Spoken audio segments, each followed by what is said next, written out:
뭐 봐주게 하려고 뭐 시간 그런 건 아니고요.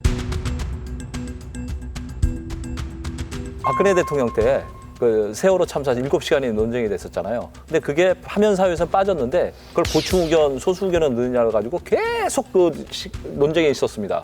그런 것처럼 보충 의견이나 별개 의견도 평결을 거쳐야 되는 거예요. 이걸 결론 내리기 위해서 계속 토론을 하고 합의가 안 되면 계속 토론을 해야죠. 그래서 시간이 길어지는 거지 뭐 정치적 고려 때문에 그런 건 전혀 아닙니다.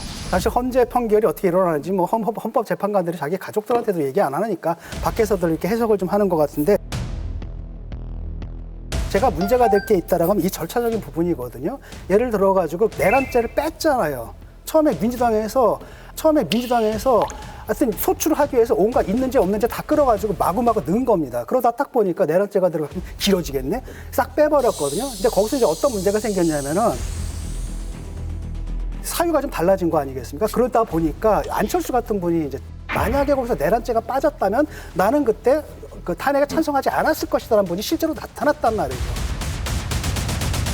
이건 진짜 심각한 문제가 되거든요. 그러니까 아무리 판결을 내린다 할지라도 이 부분에 대한 분명히 해명은 있어야 돼요. 이걸 어떻게 처리할 것인가에 대해서. 아까도 말씀하신 것처럼 국힘에서는 바로 그렇기 때문에 이거는 각하를 해야 될 사안이다라고 얘기하는 사람들도 있지만은 사실 각하라는 게 기각과 같은 효과를 갖는데 정말로 이 절차적 흠결이라는 게 정말 기각에 맞먹을 만한 각하까지 가야 될 사안이냐 이걸 놓고 얘기가 좀 있을 수는 있어요. 그리고 그 부분을 어떻게 처리할 거 가지고 아마도 뭐 의견이 분분하겠죠.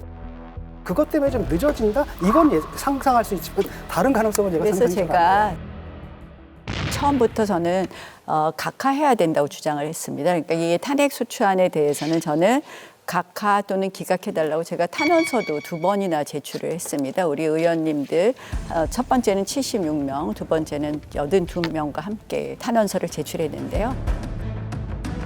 첫 번째 지금 말씀하신 탄핵소추 동일성이 없다는 것이죠. 탄핵소추안이 우리는 계엄의 헌법 위반 플러스 내란죄라는 사유로 탄핵소추안에 대해서 200명이 넘는 의원들이 동의를 해갖고 이 탄핵소추가 시작된 거 아닙니까? 갑자기 내란죄를 범하였다, 내란죄를 빼버렸어요. 근데 이제 주장은 이렇게 되는 거예요. 내란죄는 뺐지만 내란의 행위 태양은 다 그대로 놔두었다. 뭐 군인이 국회에 왔고 뭐 포고령을 발표했고 그러나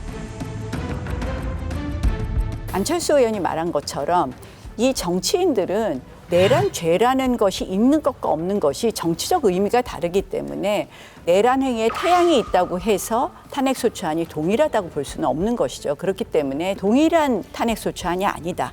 따라서 이것은 각하해야 된다는 주장을 줄곧 해왔습니다. 그래서 저는 이 부분 쟁점도 굉장히 크게 저는 다루어질 것이다라고 생각을 합니다. 정치인들이 떠들면 아마 헌법재판소에서는 그 정치인들이 떠드는 말은 별로 귀를 안 기울일 거예요. 근데 문제는 뭐냐면 이게 헌법학자들이 의견서를 냈는데 그 부분을 냈거든요. 근데 이랬을 경우에는 헌재에서도 그냥 넘어갈 수는 없는 부분이에요. 다만 이제 그 국힘에서 기대하듯이 그렇기 때문에 각하가 될 것이다. 여기에 대해서 저는 좀 아니거든요. 사안이 이거 너무나 중대하기 때문에. 헌법학자들도 각하라 그러셨고요. 네. 제가 드리는 말씀은 제가 이번에 탄원서를 쓴 이유는요.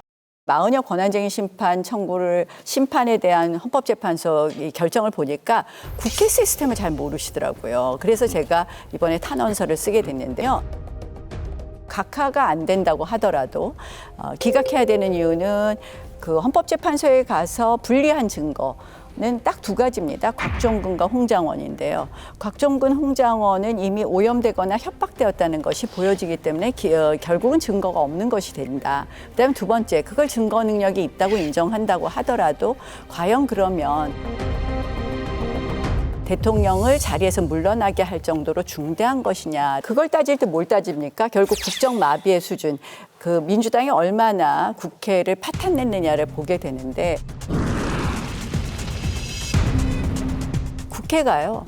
정말 민주당 일방 국회가 돼버린 거예요. 무슨 말씀이냐. 국회는요.